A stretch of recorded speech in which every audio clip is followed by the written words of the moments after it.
पाण्याची समस्या सोडवण्याकरता नवी मुंबई महानगरपालिका 110 करोड रुपये खर्च करून नव्या जलवाहिन्या बसवण्याचं काम करणार आहे।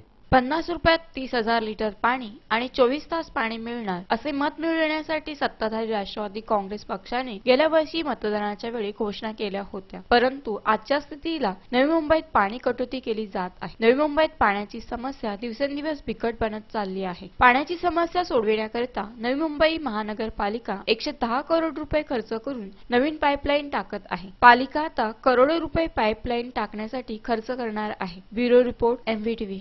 नवी मुंबई पोलिसांच्या वतीने 22 फेब्रुवारी ते 27 फेब्रुवारी दरम्यान दहशतवाद विरोधी सप्ताहाचं आयोजन करण्यात आलंय।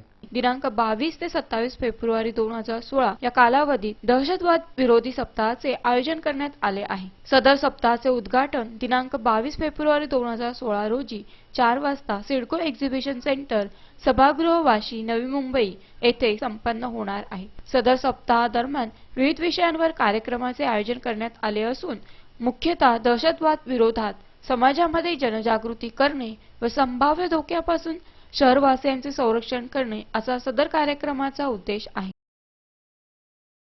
दिनांक 22 ते 27 फेब्रुवारी 2016 दरम्यान नवी मुंबईमध्ये परिमंडळ 1 हद्दीत आम्ही दहशतवाद विरोधी सप्ताहाचं आयोजन केलेलं आहे।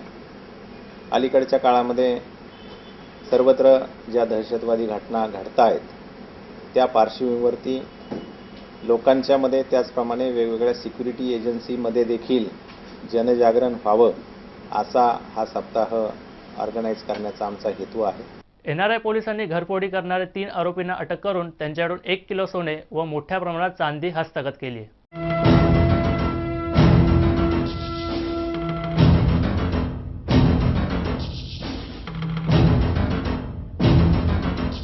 घरफोडी करणाऱ्या 3 आरोपीस NRI पोलीस पथकाने ताब्यात घेतले आहे। नवी मुंबईच्या सांदपाडा, कोपरखैरणे, खारघर, कामोठे, वाशी, मुंबई आणि पुणे, अहमदाबाद, गुजरात, हैदराबाद, आंध्र प्रदेश येथे घरफोडी करणाऱ्या टोळीला NRI पोलिसांनी अटक केली आहे। आतापर्यंत त्यांनी सुमारे 100 घरफोडी केल्याची माहिती दिली आहे। NRI पोलिसांनी पकडलेल्या आरोपीकडून 20,80,000 किमतीचे 97 तोळे वजनाचे सोन्याचे दागिने व 25 तोळे वजनाचे चांदीचे दागिने जप्त करून एकूण 11 गुन्हे उघड करून मुद्देमाल हस्तगत केला आहे, अशी माहिती परिमंडळ 1 चे उपायुक्त शहाजी मोप यांनी दिली।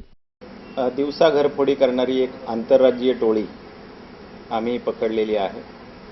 NRI पोलीस स्टेशनच्या हद्दीमध्ये ज्या घरफोड्या झालेल्या होत्या त्याच्यामधलं जे व्हिडिओ फुटेज आम्हाला मिळालेलं होतं, CCTV फुटेज, त्यावरून एका गाडीचा नंबर हा निश्चित झालेला होता आणि त्या गाडीचा शोध पोलीस घेत असताना पोलीस मित्राच्या मदतीनं ती गाडी पकडण्यात आली। त्याच्यामध्ये 3 आरोपी हे पकडण्यात आलेले आहेत। आजच्या बातमीपत्रात इतकंच। भेटूया पुढच्या बातमीपत्रात। तोपर्यंत नमस्कार।